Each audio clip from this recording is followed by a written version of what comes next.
Berarti apa ya akhi? Di sini ada masalah bagaimana apabila dia tidak sengaja. Masalah yang pertama. Di dalamnya ada khilaf.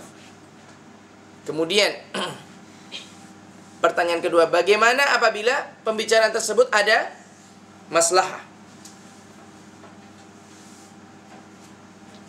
Dan yang ketiga adalah apabila seseorang tidak tahu atau belum tahu hukumnya. Untuk yang belum tahu maka jelas. Yang belum tahu bahwasanya berbicara itu haram di dalam sholat, sholatnya sah, tidak menjadi masalah. Tersisa bagi kita adalah yang pertama dan yang kedua. Dan ini kita jadikan satu. Yaitu apabila seseorang tidak sengaja ya di dalam berbicara di tengah-tengah salat, baik karena maslahah atau karena tanpa maslahah salat. Nah, di sini yang diselisihkan oleh para ulama adalah waqtalafu fis sahi. Mereka berselisih pada as-sahi. As-sahi itu orang yang lupa. Wal jahil, orang yang tidak tahu hukum. Seperti yang tadi kita katakan, yang ketiga tadi. Wal mukrah, dan orang yang terpaksa atau dipaksa. Wan naim, dan orang yang tertidur.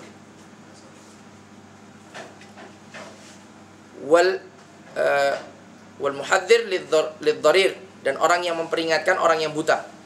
Dia lagi salat, ada orang buta, dia sedang salat, ada orang buta yang mau nabrak tembok umpamanya. Ya. Maka dia peringatkan orang buta, apalagi tuli, ya, buta dan tuli. Kalau tuli tidak ya, buta ya. Kalau dengar buat coba bicara ya. Orang yang buta, kalau dia begini-begini, orang buta tidak melihat. Maka mau tidak mau dia mengucapkan dengan perkataannya. Nah, ini yang dimaksud. Apa hukum tentang masalah-masalah di atas? Seorang yang lupa, seorang yang tidak tahu, seorang yang terpaksa atau dipaksa ya, orang yang tertidur, seorang yang memperingatkan orang yang tua. Wal mutakallim li maslahatiha, dan orang yang berbicara demi kemaslahatan salat. Di sini Hanabilah, yaitu pengikut dari Imam Ahmad ibn Hanbal, mengatakan batalnya salat seseorang yang berbicara karena sebab-sebab di atas. Batal, titik, tidak ada koma. Apa dalilnya? Tebak saja. Hadithul bab, hadis yang sedang kita bahas. Ya. Dan juga karena hadis yang lain seperti kunna nusallim alaika fi salati fataruddu alaina. Sungguh kita selalu mengucapkan salam kepadamu wahai Rasulullah fi salati, sedangkan engkau dalam keadaan salat, fataruddu alaina, maka engkau membalas atau menjawab salam kita. Dan ini seperti yang tadi disampaikan adalah ya, mungkin yang satu bersin, yang satunya kemudian mengucapkan alhamdulillah, yang satu mengucapkan yarhamukallah. Maka di sini para sahabat ketika melihat Nabi SAW sedang salat, mereka mengucapkan salam, assalamualaikum. Nabi pun menjawab waalaikumsalam. Ya, kunna nusallim, kita dahulu pernah mengucapkan salam kepadamu ketika engkau salat, fataruddu alaina, engkau menjawab kepada kami salam kami. Qala, kemudian dia mengatakan, Nabi SAW bersabda, inna fis salati la syughlan. Sesungguhnya kalimat la syughlan di sini, sekalipun hadis yang dikatakan muttafaqun alaihi riwayat Bukhari dan Muslim, tetapi lafaz la syughlan ini adalah lafaz Imam Ahmad. Lafaz Imam Muslim khususnya inna fis salati syughlun. Nah, ya, tanpa lam, syughlan tanpa lam ya. Dan lam di sini litakid ada pada riwayat Imam Ahmad. Sesungguhnya di dalam salat itu syughul atau kesibukan. Al-Imam Nawawi memaknai syughul di sini atau kesibukan di sini syughlan, maknahu anna wadhifata al-musalli al-ishtighalu bi salati. Sesungguhnya kewajiban seorang yang salat itu adalah menyibukkan dirinya dengan salatnya. Wa tadabbur ma yaquluhu, dan dia mentadaburi apa yang diucapkannya. Fala yanbaghi an yu'awwija ala ghairiha min raddis salam, maka tidak sepatutnya dia mengurangi kesempurnaan salatnya dengan berbicara kepada selainnya, seperti diantaranya menjawab salam. Artinya hadis ini menjelaskan kepada kita bahwasannya Nabi menghentikan perbuatannya menjawab salam yang diucapkan oleh para sahabat karena hukum berbicara, kebolehan berbicara di saat itu telah dihapuskan sebagaimana dijelaskan pada hadisul bab setelah turunnya firman Allah Ta'ala, hafidhu ala salawati wa salatil wusta wa qumu lillahi qanitin. Dan dalil-dalil yang lain yang menunjukkan larangan seseorang untuk berbicara di dalam salat. Ada hadis yang lain, inna hadis salah la yasihu fiha al-kalam. Sesungguhnya salat ini tidak sah di dalamnya, tidak dibenarkan di dalamnya apa? Kalam, pembicaraan. Innama huwa at-tasbih wa tahmid. Nah, kemudian pendapat yang kedua adalah pendapat dari Imam Malik. Kalau tadi pendapat dari Al-Hanabilah, pengikut Imam Ahmad. Kemudian pendapat yang kedua ini adalah pendapat dari Imam Malik dan Imam Syafi'i. Dan diriwayatkan bahwasanya Imam Ahmad berpendapat dengan pendapat yang kedua ini juga. Ya, mengikut bersama dengan Imam Malik dan Imam Syafi'i. Memang susahnya dalam fikih itu ada perkataan madhab, ya, ada riwayat dari Imam Ahmad, bahkan riwayat itu pun ada dua, riwayat yang asah, yang lebih sahih, ya, riwayat yang sahih dan riwayat yang asah. Jadi terkadang ada dua riwayat dalam satu pendapat. Nah, jadi sini ini juga merupakan pendapat yang dipilih oleh Syekhul Islam Ibnu Taimiyah. Kita lihat pendapatnya. Insyaallah ini yang rajih. Apa pendapat Imam Malik dan Imam Syafi'i? Pendapatnya adalah sihhatus salat al-mutakallim jahilan. Sahnya salat seseorang yang berbicara karena tidak tahu. Tadi sudah kita sebutkan bahwa seseorang yang tidak tahu apa? Tidak tahu hukum bahwasannya berbicara dalam salat itu membatalkan salat. Maka menurut beliau salatnya sah. Au nasian, atau lupa, tahu hukumnya tapi lupa. Annahu fi shalah, bahwasanya dia dalam keadaan salat, dia berbicara kepada kawannya padahal dia sedang dalam keadaan salat. Au dhannan anna salatahu tammat, atau dia mengira bahwasanya salat sudah sempurna. Fasallam, kemudian dia salam. Wa takallama, kemudian dia berbicara. Sawa'un kana al-kalam fi sya'ni shalah, baik pembicaraan itu tentang salat, au lam yakun fi sya'niha, atau selainnya. Dan ini kejadian ini pernah kita sebutkan dalam masalah sahwi. Bagaimana ketika itu Dzul Yadain, dan ketika itu hadir bersamanya Abu Bakar dan Umar. Nabi SAW salam dari 2 rakaat. Kemudian para sahabat ada yang keluar, ya, sampai ke pintu, bahkan sudah keluar dari masjid. Yang satu berbicara dengan yang lain. Dzul Yadain berbicara dengan Nabi SAW. Aku siratis salah. Apa jawaban Nabi SAW? Aku siratis salah wala nasid. Salat tidak dikosor dan aku pun tidak lupa. Karena Dzul Yadain mengatakan aku siratis salah am nasid. Apakah salat itu dikosor atau engkau lupa? Salat hanya 2 kurang 2. Maka Nabi mengatakan ma qusratis shalah wala nasid. Salat tidak kukosor dan tidak pula aku lupa melaksanakan salat 4 rakaat menjadi 2 rakaat. Namun setelah sejenak, jadi keadaan ini sudah kacau, ya, bisa dikatakan. Sebagian sahabat berbincang, sebagian sahabat sudah sampai ke pintu. Nabi SAW akhirnya bertanya kepada Abu Bakar dan Umar, ternyata mereka membenarkan. Amithlu ma yaqul, apakah seperti yang dikatakan oleh Dzul Yadain? Kemudian mereka mengatakan, na'am ya Rasulullah, bala ya Rasulullah. Kemudian apa yang dilakukan Nabi SAW? Faqama, maka Nabi berdiri, fasalla raka'atain. Kemudian beliau salat 2 rakaat. Kemudian sujud untuk melakukan sujud apa? Sahwi. Apakah Nabi mengulang salatnya? Apakah para sahabat diperintah oleh Nabi mengulang salatnya? Tidak. Padahal mereka telah ngobrol, mereka telah berbicara.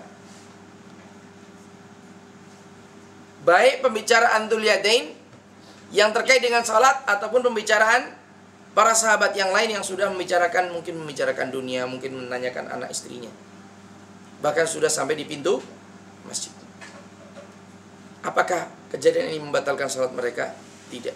Nabi cukup melanjutkan 2 rakaat yang tersisa. Kemudian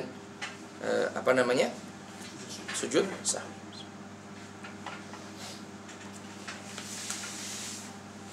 Paham nuktah ini ya? Au dhannan anna salatahu tammat, atau dia mengira bahwasanya salatnya telah sempurna, fasallam, kemudian dia salam, wa takallama, kemudian dia berbicara, sawa'un kana al-kalam fi sya'ni shalah aw lam yakun fi sya'niha. Nah, baik yang berbicara itu imam ataupun makmum. Ini penting juga. Baik yang berbicara imam ataupun makmum. Imam Nabi SAW. Makmum siapa? Dzul Yadain, Abu Bakar dan Umar. Ataupun para sahabat yang lainnya. Maka karena kejadian-kejadian di atas itu, ya, baik karena jahil, karena lupa, ya, atau mengira salatnya sudah sempurna, maka salat baik imam maupun makmum, maka salatnya adalah sempurna. Menurut pendapat dari Imam Malik dan Imam Asy-Syafi'i. Dalilnya sudah kita sebutkan tadi di atas. Dan juga ini merupakan pendapat dari Imam Ahmad dalam riwayat, dan juga dipilih oleh Syekhul Islam Ibnu Taimiyah rahimahullah taala. Dalil di antara dalilnya, tadi sudah kita sebutkan hadis Dzul Yadain. Kemudian Rawahu Muslim, dan yang diriwayatkan oleh Imam Muslim an Muawiyah bin Al-Hakam radhiyallahu anhu, bainama ana usalli ma'an Nabi sallallahu alaihi wasallam idz atasa rajulun minal qaum faqultu yarhamukallah. Akhi, dengar hadisnya. Nah, ini dia yang dimaksud akhi tadi. Bainama ana usalli, ketika aku salat, Muawiyah bin Al-Hakam mengatakan bahwa ketika aku salat bersama Nabi SAW, berarti di sini Nabi tahu. Ya. Idza atasa rajul, ketika itu tiba-tiba seseorang di antara sahabat ini bersin. Faqultu yarhamukallah, maka aku Muawiyah mengatakan apa? Yarhamukallah. Dia mengucapkan alhamdulillah. Ya. Kalau dia tidak mengucapkan, apa yang harus kita ucapkan? Ucapkan alhamdulillah. Say alhamdulillah. Atau ihmadillah dalam bahasa Arabnya. Supaya apa? Supaya kita menjawab dengan yarhamukallah. Faramani alqaumu bi absarihim, maka semuanya melihatku. Semua sahabat melihat kepadaku. Fakultu wa thuqlah. Ya, apa-apaan ini? Mudahnya begitu ya. Kok semuanya melihat kepadaku? Masya'nukum tandurun, kenapa kalian melihatku? Faja'alu yadribuna bi aydihim ala afqadihim, maka satu dengan yang lain saling memukul pahanya. Kamu sih, seperti biasa. Ya, sudah jangan lihat lagi. Naam. Fama ra'aituhum yusmituni walakinni sakattu. Ya. Maka aku tidak melihat mereka diam. Yusmituni, mendiamkanku, artinya walakinni sakattu, tapi aku terdiam dengan sendirinya. Falamma shalla, ketika selesai dari salatnya, falamma shalla Rasulullah sallallahu alaihi wasallam qala, setelah selesai salatnya Nabi SAW, maka beliau berkata, inna hadhihi salah la yasihhu fiha syai'un min kalamin nas. Tidak boleh, la yasluhu, tidak pantas di dalamnya syai'un min kalamin nas, sesuatu pun dari perkataan manusia. Bahkan tidak sekalipun perkataan yarhamukallah. Tidak sekalipun perkataan yarhamukallah. Falam ya'muruhu bil i'adah. Nah, ini pentingnya. Hadis ini sudah jelas. Ya. Kejadiannya jelas. Tapi mana yang menunjukkan bahwa hadis ini sebagai dalil? Yang menunjukkan adalah pada kalimat terakhir ini, yaitu maka Nabi SAW tidak memerintahkannya mengulang salat. Seandainya salatnya ini batal, ya, karena dia mungkin tidak tahu kenapa Nabi SAW mengatakan sesungguhnya salat ini tidak berhak atau tidak boleh berbicara dalam salat. Karena Nabi mengira bahwa sahabat ini belum tahu. Dan kita berpendapat juga demikian. Kita juga meyakini bahwa sahabat ini belum tahu, jahil. Apakah Nabi merintahkan untuk mengulang? Tidak. Maka itu menunjukkan bahwa salat sahabat ini sempurna. Dan ini dalil dari Imam Malik dan Imam Asy-Syafi'i. Nah, tafadhal ya akhi. Sudah lupa? Pertama terkait hadis yang sebelumnya, aplikasi sebelumnya. Nah, Tentang sujud syahwi tadi. Jadi kalau misalkan sempat batal wudunya, apakah sholatnya diulang dari awal ataukah menyempurnakan tadi? diulang dari awal ya. Diulang dari awal. Nah. Yang kedua, kalau misalkan sebagian sahabat atau sebagian orang ada yang hendak pulang ke rumahnya dan tidak ini, apakah sah sholatnya? Tidak. Kalau sudah jauh, maka dia mengulang kembali. Mengulang. Kalau Iya. dia Karena kehilangan syarat yaitu mutawali, berkesinambungan. Dan di sini berkesinambungannya terhitung masih di dalam masjid. Kalau sudah keluar masjid, dianggap sudah tidak mutawali, tidak berkesinambungan. Mirip seperti wudhu. Air di katakanlah di tempat wudhu pria habis. Kemudian dia geser ke tempat wudhu wanita yang masih airnya. Maka tinggal melanjutkan. Tapi kalau pulang ke rumah, maka mengulang dari awal. Karena cukup jauh. Ya. Allahumma kalau rumahnya hanya loncat jendela. Nah, terus terkait hadis yang ini, Nabi SAW dia tidak melarang, maksudnya tidak memperingatkan orang yang mengucapkan alhamdulillah. Jadi apakah boleh dalam sholat itu ketika kita bersin mengucapkan hamdan? Ya akhi, di sini ingkar Nabi SAW bukan hanya kepada sahabat yang mengucapkan yarhamukallah, tetapi ingkarnya juga termasuk kepada yang mengucapkan alhamdulillah secara sekaligus. Nah, kan ada hadis yang Nabi sebut di dalam solat tidak sepatutnya ada kalam kecuali tasbih wa tahmid wa takbir. Ya mungkin juga termasuk ya akhi, termasuk takbir wa tahmid. Alhamdulillah. Nah, bisa juga ya. Nah, barakallahu fiik. Bisa juga Nabi tidak mengingkari karena termasuk di dalam salat diperbolehkan mengucapkan tahmid. Nah, barakallahu fiik. Ustaz, yang hadis pasal Nabi solat itu solat apa? Rakaat. Yang jelas salat rubaiyah, salat yang zawatil arba, mempunyai 4 rakaat. Mereka disengajakan ke apa? Kenapa? Disengajakan. Oh tidak. Karena Nabi mengatakan apa? Ma qusiratis salah. Salat ini tidak dikosor. Wala nasid, dan aku pun tidak lupa. Artinya Nabi SAW mengira bahwa beliau melaksanakan salat 4 rakaat. Tetapi para sahabat bersaksi bahwasanya beliau hanya salat 2 rakaat. Nah, ada hadis sebelumnya. Nah, baik, kita lanjutkan. Nah, bagaimana dengan hadithul bab? Kalau tadi dalilnya sudah kita sebutkan, ada lagi dalil yang lain. Ufiya li ummati anil khata'i wa nisyan. Ini dalil umum ya. Ini perlu juga antum hafal. Ufiya li ummati anil khata'i wa nisyan wa mastukrihu alaih. Ufiya li ummati anil khata'i wa nisyan wa mastukrihu alaih. Dimaafkan dari umatku dari kesalahan, lupa, dan apa yang mereka terpaksa mengerjakannya. Nah, ini dalil yang ini berarti bagi seorang yang mukrah, seorang yang dipaksa untuk berbicara di dalam salat. Todong dengan pisau, ya. Sebutkan namamu di dalam salat. Kemudian dia mengucapkannya, maka salatnya tidak batal dan dia bisa langsung melanjutkan salatnya. Bukan main dan tidurnya.